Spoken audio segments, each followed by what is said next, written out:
Oh, hey, how's it going, everybody? I was just out for my, daily cardio run workout that I do every day. I don't think I have ever once run just for the sake of working out before in my entire life. I think the only time that I'd actually run anywhere is if somebody stole my bike and I had to chase them down. And I've got some construction workers staring at me over there. I should probably head back inside soon. But I was just thinking the other day, I don't really work out in any form just for the sake of working out in general, especially on the cardio side of things. Cardio sucks. See, but the kicker is, for me, at the end of this month, at the end of May 2018, I am going on a journey to Peru, the high Andes, where we're going to be seeing elevations of almost 15,000 feet. And that's almost 10 times the elevation of where I live right now.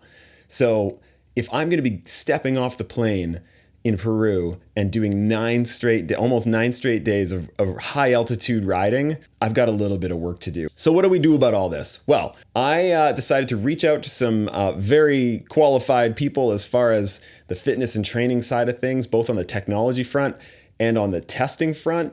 And I'm gonna put myself through the ringer and kind of be the guinea pig for the normal dude to see how fast a guy like me can go from down here, you guys can't see how low it is, but down there for fitness, to as high as I can possibly make it within 30 days before I go on this trip to Peru.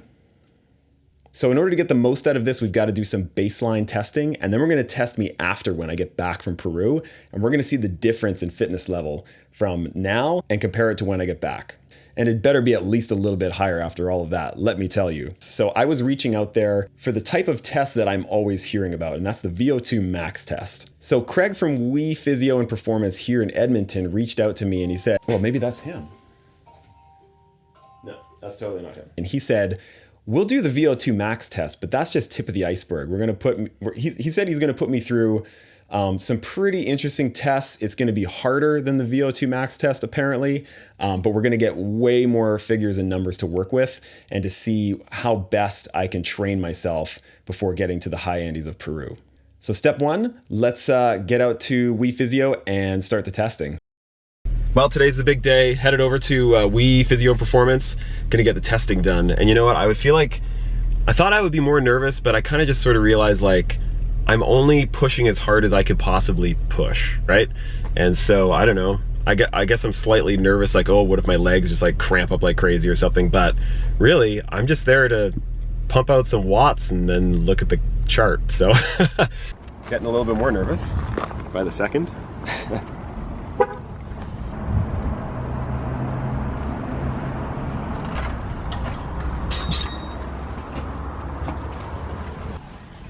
Hey! How's it going? Thanks, good. How's it going, man? Pretty good. I think I'm ready to go. So there are 5 zones that we nail you down. So okay. Zone 1, your recovery zone where you're delivering more oxygen than you need. Okay. Zone 2, where the delivery and use is a match. Okay. And then zone 3, you're demanding more than you can deliver. Okay. So you start to get into trouble, but you can compensate. And then zone 4, we can see you can't stay there for very long and you can no longer compensate for using too much oxygen. You're going to hit the wall at some point. Okay. So zone 1 is super easy. You're actually getting fitter as you ride. Zone 2, it's a match. You could do it all day long. As long as you had fuel, you would never run out of ability to do it with respect to oxygen. Yeah. Zone 3, you're demanding more than you're delivering. Okay. But there are compensation mechanisms in the body, which means you can still do it for a few hours. Zone 4. Few hours? Okay. Nope. Zone 4, you're going to start to hit the tank and you're just going to bang out. You're going to hit the wall and it's usually going to have to stop. Okay. And then zone 5 is how much of that oxygen can you use? How rapid? So we just bury you in the last zone. Right immediately from the get-go. So you're going to go pretty much at about a full, a 19 out of 20 intensity. Yeah. So the old days, the old school used to be measure the pedal length on the heel, right, with the person in the saddle, and they go 105% of that. So when they were on the forefoot, they had to reach for it. Okay. And cycling careers are about 7 to 8 years. Now cycling careers are 30 years. Right. And it's about a 25-degree bend in the knee at the bottom dead center. So it's way lower than it used to be, so it's much more compact. Really? The bike is much more agile, so handling skills. Gander at that, and make sure it's really right through the pedal axle, which it is, just behind the pedal, and just pedal well. Yeah, let's just see what you got there. So,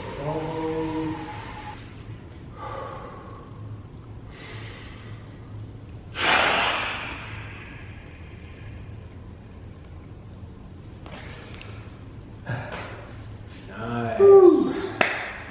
All right. I can go home now, right? That's all we needed. Okay, so we did all the bike fit stuff. We ran out of time yesterday, so we came back today to go and do the real deal testing. And so we've got the bike set up here. We got Craig there. Craig just finished a race today. So he just basically came from the race to go and do this, so. I feel terrible. All right, that'll make two of us. That's right, you're going to feel terrible. Yeah, and then I've got my dad Larry over there helping out on the cameras. Very nice of him to come out. So yeah, so that's the setup there. Big crunch, so it's USB stick is there. So This is the main event right here. that's what measures the oxygen usage at the muscle. Yeah. So how much you deliver and then how much you use. So let's say for somebody who has a VO2 max of 60 and somebody has a VO2 max of 65. Mm-hmm. The person with 60 might outperform the person at 65 if they can use more of the oxygen coming to the muscle. Okay. So although the person with a 65 has a higher respiratory exchange ratio, O2 to CO2 ratio, so they're able to consume much more, how much is actually getting to the muscle to be used there? Interesting. So if you deliver a whole bunch and all that oxygen just passes right by the muscle, doesn't get used, comes back in to the rest of circulation, it's not being used here. Not doing you any good. It's not helping out the muscle. Yeah, so you want to find out how much you can use there. And this tells us that. So Okay. just kind of chunky right on there. Hold that for me if you would. We're going to peel the sticky back. Got it. Got it. Yep. All right. Should stay fairly comfortable. Okay. And then to doubly secure it, a little gel, water soluble. Are we gonna get to know if it's a girl or a boy today? If you would, this would be a little bit cool. Hang on to one bit for me right in the front there. Thanks.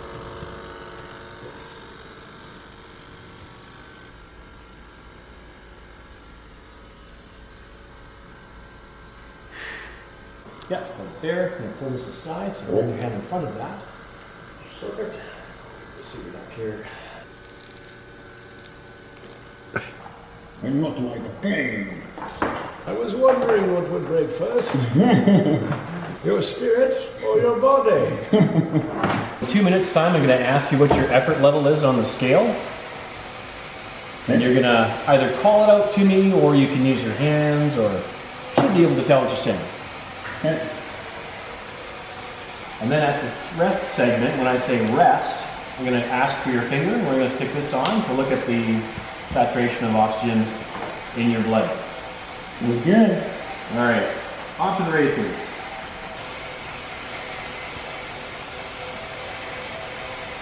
Stop.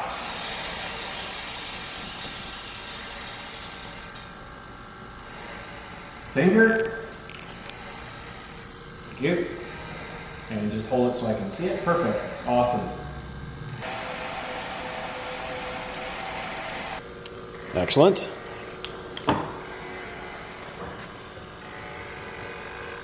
Ready for stage 2? Ready when you are. Start.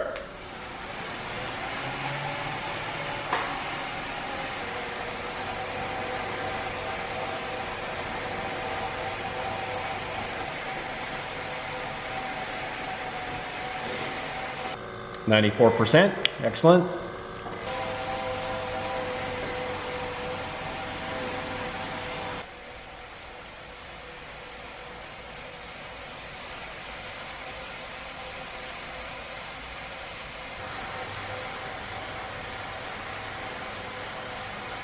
Number? 14. How do you feel at this stage? Sweaty, but fine. feeling my knee. From Big that. in. Yep.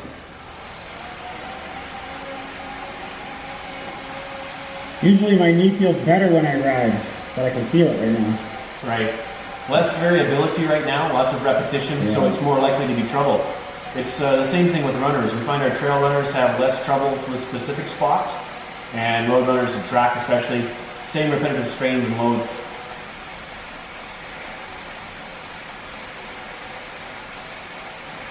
Gonna survive? Second segment of 5 minutes on this one.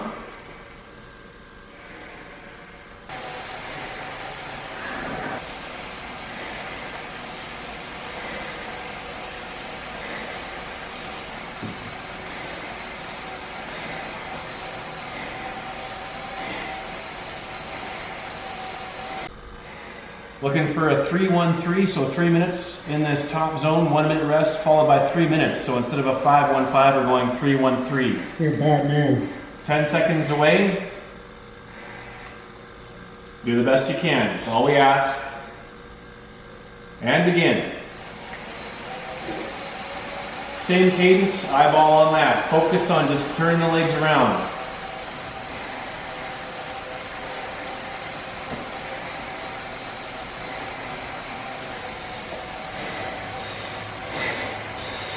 Rest. Finger.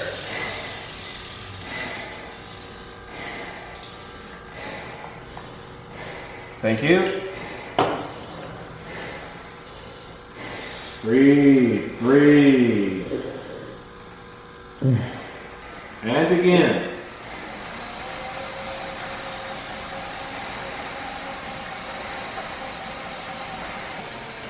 Yeah. Pull on the handles, pull on the bar, give yourself a little tug. Yeah.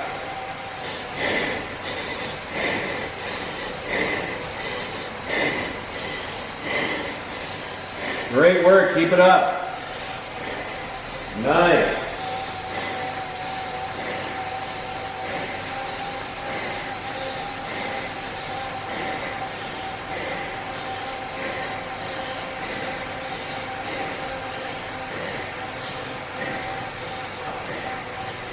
Rest. You did it. There's a cheering squad that'd be going wild right now.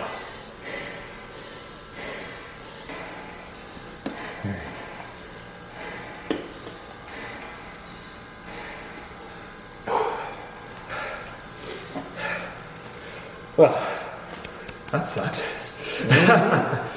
You didn't. You did awesome. You crushed it. I was hoping for some good results. Or bad ones, I don't care, as long as I know how to fix it. Exactly.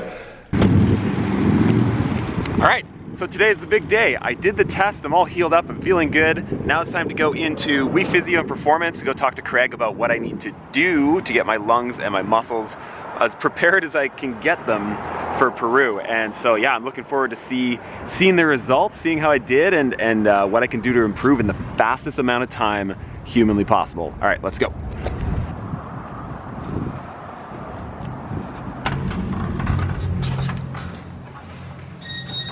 All right.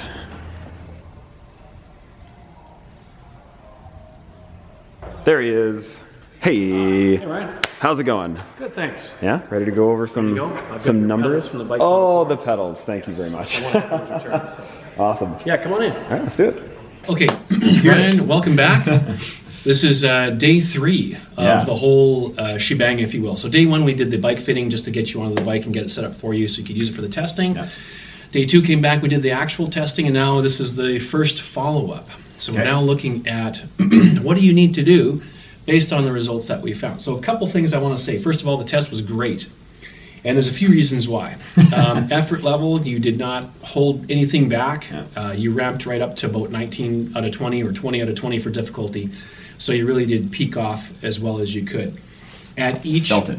Yes, exactly. Your effort level along with your respiratory frequencies matched well to your perceived effort. So the number score, like, okay, number, you're like 13 with the mask, 13, Darth Vader, and then 17. Yeah. So each number corresponded well to where you were at as far as difficulty. And as I said, good respiratory frequencies, great stuff.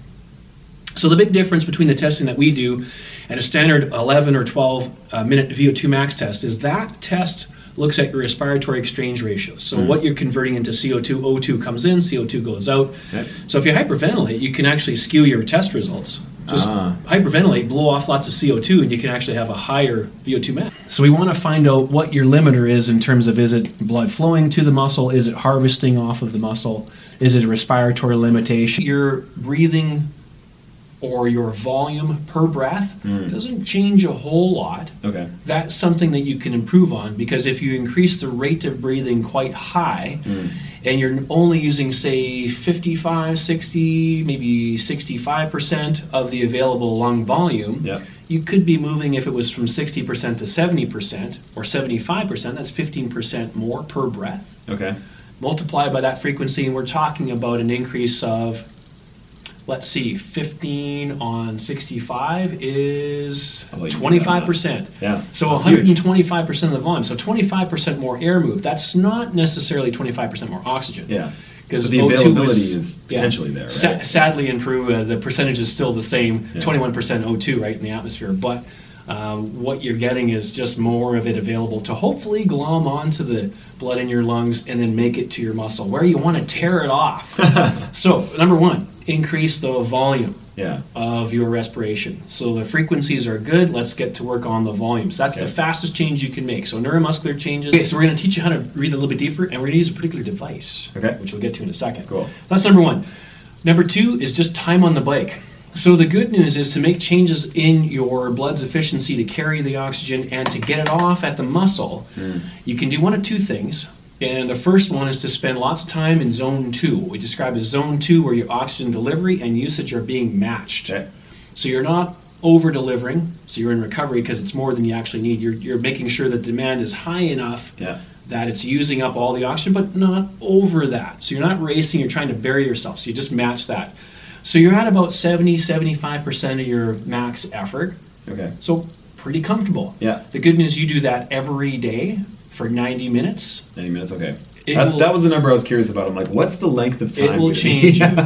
So what would be the difference between, me hitting the spin bike and doing that, like just constant, keeping it in zone 2 for 90 minutes, and going for a trail ride for 90 minutes every day? What would be the difference for what I'm trying to achieve? So when you go up in the higher zone, zone 3 or 4, you begin to poison the system. We don't want you to do that. Okay. Because that's actually going to tear down capillary density and ruin your mitochondria. Because now you're having to cope with poisoning.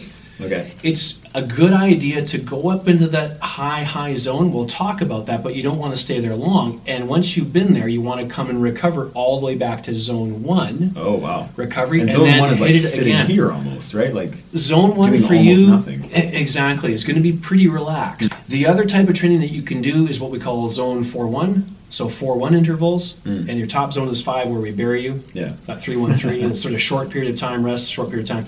Yeah. Well, before that, zone 4, where you really can no longer compensate, but you don't stay there long enough to really ruin the system. Whereas zone 3, your racing zone, you're going to stay there for a long time. You can do that, but if you did that type of training every day, you would actually get less fit.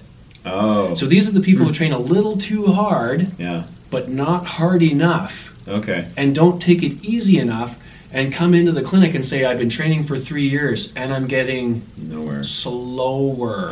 Okay. It's the worst, because they're literally putting the screws to themselves, and they're not able to see appreciably the respiratory changes or the chemical changes that help them to carry the oxygen. And so they begin to suffer and they begin to lose heart. So you're right that technical trail riding is going to make you stay mostly in 3. Yeah. Because you're never really going to peak unless you go back to the hill and do repeats and drive the heart rate up and up. Yeah. And that's actually what your 4-1-4 intervals are like. So you go to zone 4, which is that sort of 17, 16, highly uncomfortable, and you have to get your heart rate up there, and that's when your interval begins. Okay. A lot of people make the mistake, I'm going to do a 5-minute interval. Oh, no problem. It takes me 2 minutes to get into the heart rate zone, and then I've only got 3 minutes, and I wanted a 5. Right.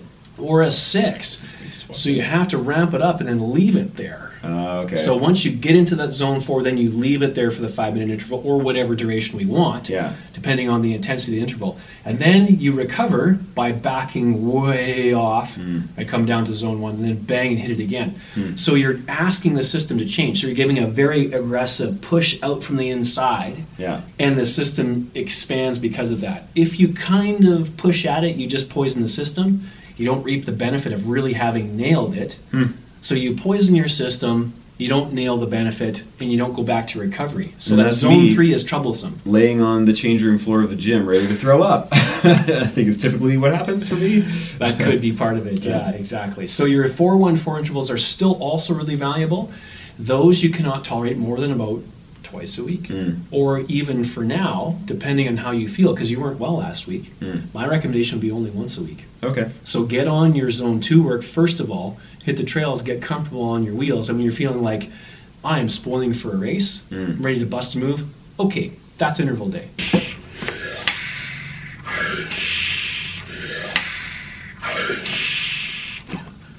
Okay. So this actually will measure the volume of breathing that you're doing, and it will also tell you what your frequency should be. So it'll tell you to breathe in, breathe out, breathe in, breathe out. So what is this thing called? This controls your respiratory frequency as well as your depth. So this is the Spiro Tiger. Spiro Tiger. Okay. Yeah, in, out. Well, that was informative. We got plenty to work with now, and I know what I need to do. I just have to go and do it. I guess that's the tricky part about this whole thing. So starting tomorrow morning, I'm going to wake up good and early and get to work on that spin bike. And also, I'm going to be kitting out my own bike with a couple of pieces of gear that I hear can really help on the fitness side of things, and especially like tracking progress and goals and stuff. So again, I'm going to be kind of using myself as a guinea pig for this sort of a thing, and to see if the sorts of products that you usually just see on racers' bikes are equally as effective for, regular Joe Schmo from Canada. A Stages power meter and also a Karoo cycling computer. So I'm going to attach these both on my bike and get rolling on that as well. So it should be a pretty interesting few weeks. Anyways, I got to get to work, and I'll see you guys on next week's episode.